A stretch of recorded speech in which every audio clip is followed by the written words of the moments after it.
Her chair splintered beneath her metal, shrieking across the cafeteria tiles. Laughter erupted, phones raised, and her lunch lay, scattered like broken dignity. But before the bullies could savor their victory, the thunder of engines began in the distance. No one realized an army was already on its way. Before we start this story, tell us, where in the world are you watching from? Also, please subscribe to the channel. It will help us to bring you more inspiring stories every day. Madison Clarke was 16, though life had aged her in ways beyond numbers.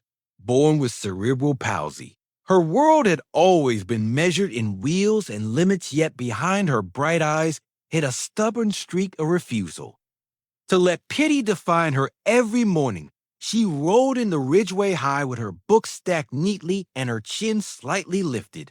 The hallways weren't cruel in words every day, but in stares, whispered giggles, the way students stepped around her like she was a piece of furniture, not a girl. Madison tried to anchor herself with dreams. She loved sketching, filling notebooks with vivid drawings of cities. She hoped to see Paris, Sydney, New York. She told herself that one day her art would take her further than these narrow halls ever could. But lunch hour always dragged her back to reality. The cafeteria wasn't a place of nourishment. It was an arena, and Madison was often cast as the weakest player that. Tuesday started quietly, with autumn leaves drifting outside and a chill sneaking through the cracked windows. Madison wheeled herself toward the cafeteria like usual, her tray balanced carefully on her lap. She already knew where she'd sit. The corner table by the vending machine, the one no one else claimed. There she could face the window, disappear into her sketches, and eat her peanut butter sandwich without interruption. But something felt different. The laughter near the entrance wasn't just casual banter. It was sharp-pointed. She felt eyes on her as she maneuvered down the aisle. 3 boys stood near the soda machine. Dylan Cross and his friends, the kind who strutted through halls as if lockers bowed open for them. Football stars with too much arrogance, too little compassion. Dylan's smirk widened when he saw Madison approach. He elbowed one of his buddies, murmured something, and the trio shifted, blocking the path to her table. Madison's stomach tightened. She whispered to herself, "Just get past. Just don't react. Look who's speeding through traffic." Dylan sneered as Madison neared. He stepped into her way, the smell of cologne and arrogance thick. His friend Jake plucked the sandwich off her tray, sniffed it dramatically, and dropped it on the floor. "Oops." He chuckled. The third boy, Troy, mimed driving her wheelchair, complete with engine noises. Laughter rippled from surrounding tables. Madison's hands gripped her wheels tighter, her heart thudding in her ears. She bent slightly, trying to reach her fallen sandwich, but Dylan's foot slid forward, pinning it flat. "Guess. You won't be racing anywhere on that fuel," he mocked. Her cheeks burned. The cafeteria became a blur of faces, some laughing, some frozen, most recording. Madison wanted to vanish, to sink into the tile floor. She whispered, "Please let me through." For a moment, Dylan hesitated, but cruelty often needs an audience. He grinned wider then, slammed his palm down on her armrest. With a violent shove, he tipped her chair sideways. The sound was horrific. Metal bending, plastic cracking, wheels screeching across linoleum. Madison's body lurched, gravity yanking her helplessly to the floor. Pain jolted through her shoulder, but humiliation drowned it out. Gasps echoed. Someone laughed. Too loudly. Phone zoomed in. Madison lay sprawled among the ruins of her wheelchair, her sketches scattered like fallen leaves, her tray overturned and dripping juice onto the tiles. She didn't cry. She couldn't. Her throat locked, her face pale as she stared up at the cafeteria ceiling. The world seemed colder from the ground. Dylan leaned over her, his shadow stretching like a warning. "Guess that's what happens when you ride junk," he muttered loud. Enough for everyone to hear. His buddies snickered. No teacher was nearby, only the panicked lunch lady yelling for help. Madison's chest heaved, her fingers trembling as she tried to crawl toward her notebook. but Dylan's foot nudged. It further away like swatting at an insect for a moment. Time froze, the cafeteria doors slammed open, the echo bouncing off every wall. But it wasn't a teacher. Not yet, not the rescue. She prayed for a girl with long black braids. Darted in Sierra Martinez Madison's only real friend. She rushed forward, kneeling beside her, gathering scattered papers. Leave her alone. Sierra shouted, her voice shaking, but determined. Dylan chuckled, pretending to wipe a fake tear. What's the matter? Real girl need her babysitter? His friends barked laughter, some students joining in nervously, Sierra's hands clenched into fists. But she was outnumbered. No teacher came. No principal stormed. In the room stayed a theater of cruelty. Madison whispered, barely audible, "It's fine, Sierra. Don't." But it wasn't fine. Not even close, and unbeknownst to everyone in that room, help was already closer than they imagined rolling. Down asphalt in distance, their arrival heralded by the faintest growl of engines on the wind outside. Just beyond Ridgeway High's football field, the rumble began, at first faint like distant thunder, then growing, multiplying. Tires chewing pavement chrome, catching autumn sun. One bike, then 10, then rows upon rows, 100 in all hells. Angels on their Harleys, a sea of leather vests, stitched with fire and steel. Leading them was Mason Grizzly Hanley, a broad-shouldered man with a beard-streaked, silver eyes, hard yet kind. They weren't here for trouble. They were here because word had spread. Madison's uncle, a quiet mechanic in town, had called his brothers after hearing of his niece's torment. She's alone in there. He'd said over the phone, voice breaking, they broke her chair. That was enough within the hour. Mason had gathered riders from miles around, and now as cafeteria laughter rang, cruel inside engines thundered outside, rattling glass panes and shaking hearts. Students looked toward the windows, their smirks faltering. Something unstoppable was coming inside. Dylan's laughter faltered as vibrations hummed. Through the cafeteria floor, "What the?" someone muttered. Students turned to the windows. The glass shimmered with the roar of approaching engines. One by one, chrome beasts lined the parking lot, handlebars gleaming. A wave of leather and steel descended upon Ridgeway High phones that had been mocking. Madison, moments earlier, now swung toward the windows. The boy shifted uncomfortably. Dylan forced a smirk, but sweat gathered at his temple. Madison still on. The floor blinked through her tears.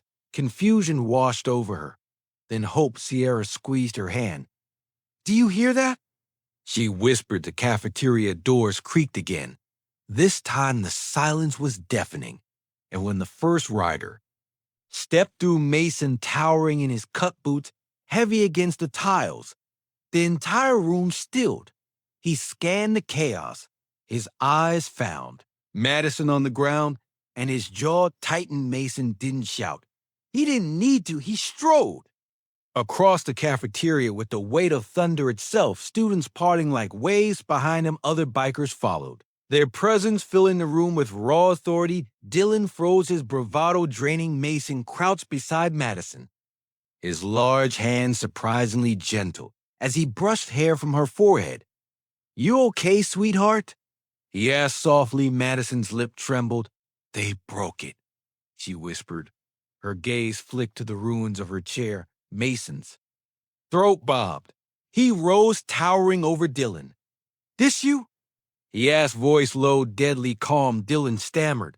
"We were just joking." Mason stepped closer, boots inches from Dylan's sneakers. "Jokes don't shatter. Steel jokes don't leave a girl on the floor." His words rolled like gravel, each syllable heavy. Dylan swallowed hard around them. Cafeteria was dead silent, every phone capturing every second. Behind Mason, the 100 riders fanned out, filling the cafeteria with silent judgment. Their patches gleamed, skulls, flames, wings. But their eyes weren't on Dylan. They were on Madison, watching her struggle upright with Sierra's help.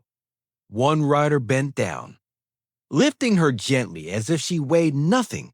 He placed her in a chair borrowed hastily from the corner, Madison's face flushed with gratitude. Dylan tried to laugh, but it came out brittle. "You guys can't just storm a school." He muttered, though his voice cracked. Mason's gaze didn't waver. "We don't storm schools," he said. "We stand where cowards fall." Gasps rippled. Madison blinked up at him, the words sinking deep, and for the first time that day she sat taller, not because of her chair, but because of the men who had made the whole room see. Her teachers finally rushed in, their voices high-pitched, demanding order. But the students weren't listening all. Eyes stayed on Mason, and Dylan Mason leaned forward, his face inches from the bullies. "Strength isn't measured by who you knock down," he said. "It's measured by who you lift up." Dylan's lips quivered. Jake and Troy had already stepped back, pale and silent. Phones streamed live. Within minutes, thousands online watched Ridgeway's Cafeteria transform from a theater of cruelty to a stage of reckoning. A teacher tried to intervene, but Mason held up one hand, calm, controlled. "No fists today," he said. "Just truth." He turned slightly, gesturing toward Madison. "This girl's braver than every one of you who laughed. She comes here every day knowing you'll sneer, knowing you'll mock. And still she shows up. That's courage." His words struck like hammers, silence sticking. Even Dylan lowered his eyes. The principal finally arrived, red-faced and flustered. But instead of chaos, he found order, the quiet kind born from awe. "What is going on here?" he demanded. Mason didn't raise his voice. He simply pointed to Madison's shattered chair. "This," he said, "this is what happens when cruelty goes unchecked." The principal's face drained as cameras hovered, recording his every reaction. He cleared his throat. "We'll handle it." Mason's eyes narrowed. "You should have handled it before." His tone wasn't anger. It was disappointment, heavy enough to crush stone. Teachers shifted uncomfortably. Students fidgeted, shame seeping through. Madison's cheeks glowed pink for once. Not from humiliation, but from being defended so fiercely. She looked around, realizing something new. No one was laughing. No one was smirking. For the first time in years, silence meant respect. News of the incident spread fast. By the end of the day, Madison's story was trending. Clips of the cafeteria confrontation flooded social media. Hell's Angels defend disabled girl. Comment sections overflowed with outrage at the bullies' admiration for the bikers, and messages of solidarity from Madison. At home that night, she scrolled through them in disbelief. Sierra sat beside her, grinning. "You've got an army now," she said. Madison smiled faintly. "I never wanted an army. I just wanted one person to see me." Sierra nudged her shoulder. "Well, now the world does." Across town, Dylan sat grounded, his phone confiscated, his reputation shredded. For the first time, he felt the sting of being on the outside, but Madison didn't think of him. She thought of Mason's words. "Strength is who you lift up." The next morning, Ridgeway High buzzed. Students who had once ignored Madison now greeted her in the hallways. Some offered smiles, others apologies. A few whispered thanks. Ashamed of their silence yesterday, Madison rolled through it all with quiet grace. Though her broken wheelchair clattered awkwardly, patched temporarily with duct tape. At lunch, she returned to her corner table. But this time it wasn't empty. Sierra was there, of course, but so were others. A boy from art class, a girl from the debate team, even a quiet gamer who handed Madison her favorite sketchbook rescued from yesterday's chaos. Madison blinked, overwhelmed. Slowly she realized her corner had transformed. It was no longer an exile. It was a community. Later that week, the Hell's Angels returned. Not in anger, but in honor. They rolled into the school, parking lot engines echoing like applause. This time the principal stood waiting, awkward but respectful. Mason carried a gift, a brand new customized wheelchair painted deep crimson with chrome spokes, flames etched across. Besides, Madison's eyes widened, tears springing instantly. For you, Mason said. Strong wheels for a stronger girl. She covered her mouth, overwhelmed students cheered, phones raised. But Mason knelt again, lowering his voice just for her. Don't thank us, you had this strength all along. We just made sure they saw it. Madison nodded. Her chest swelling for once. She didn't feel small. She felt unstoppable. The media descended reporters. Wanted interviews, talk shows, extended invitations. But Madison wasn't interested in fame. Instead, she asked if her story could shine light on others like her. There are kids everywhere, she told a journalist. Kids who feel invisible. If you're telling my story, tell theirs too. Donations poured in enough to start a fund for adaptive equipment at Ridgeway High. Madison worked with the school to ensure no student with a disability would ever face what. She had her drawings, once private sketches, became logos and posters for the campaign Wheels of Courage, she called it. And slowly Madison transformed. From victim to leader, her name whispered not with pity, but with admiration. Dylan, meanwhile, faced the consequences. His suspension turned into expulsion after further reports surfaced of past bullying. Scholarships vanished, friends distance. At first, he seemed blaming everyone but himself. But one night, scrolling through endless videos of the incident, he paused on Mason's words. Strength is who you lift up for the first time. Guilt cracked through his bravado. He remembered Madison's quiet plea. Please let me through. He had ignored it. Now it echoed endlessly. Dylan didn't know if redemption was possible, but he knew silence wasn't enough anymore. Weeks later, during a school assembly, Dylan appeared in the back row, head bowed. Madison was on stage, nervously addressing her peers. I don't need to walk to stand tall, she said into the microphone, voice trembling but clear. Because strength has never been in my legs, it's in my heart. Applause. Thunder. Dylan clapped too quietly at first. Then louder. Madison noticed her eyes flicking toward him. She didn't smile, but she didn't look away either. Forgiveness wasn't instant, but acknowledgement was a start. By winter, Madison had become a voice not just for herself, but for countless others. She spoke at schools, sharing her story of courage, dignity, and brotherhood. Sometimes Mason stood at the back, arms crossed, pride written across his weathered face. The Hells Angels had fought battles on highways and in courts, but none compared to this. Helping a girl reclaim her dignity, Madison ended each talk with the same line. You don't need engines to make thunder. Sometimes all it takes is kindness. One evening, Madison sat by her window sketching as snowflakes fell outside. Sierra sprawled on her bed, humming. Madison paused, glancing at her crimson chair gleaming in the lamplight. Do you ever think, she murmured, that maybe the worst thing that happened to me also became the best? Sierra tilted her head. Madison smiled faintly. They smashed my chair, but because of that I found my voice, I found my strength. And I found out I was never really alone. Sierra grinned. Sounds like thunder found you. Madison laughed softly, the sound light as falling snow months. Later, Ridgeway High hosted its spring fair. Students, teachers, parents, all gathered under bright banners. In the center stood Madison, unveiling the Wheels of Courage booth where kids with disabilities received free resources and support. The crowd erupted in cheers. Mason and his riders roared in behind. Her engines like a drum roll. Madison raised her sketchbook high, smiling. This isn't just my story, she said. It's ours. And as the sun set, chrome glinting and voices uniting, the lesson echoed louder than engines.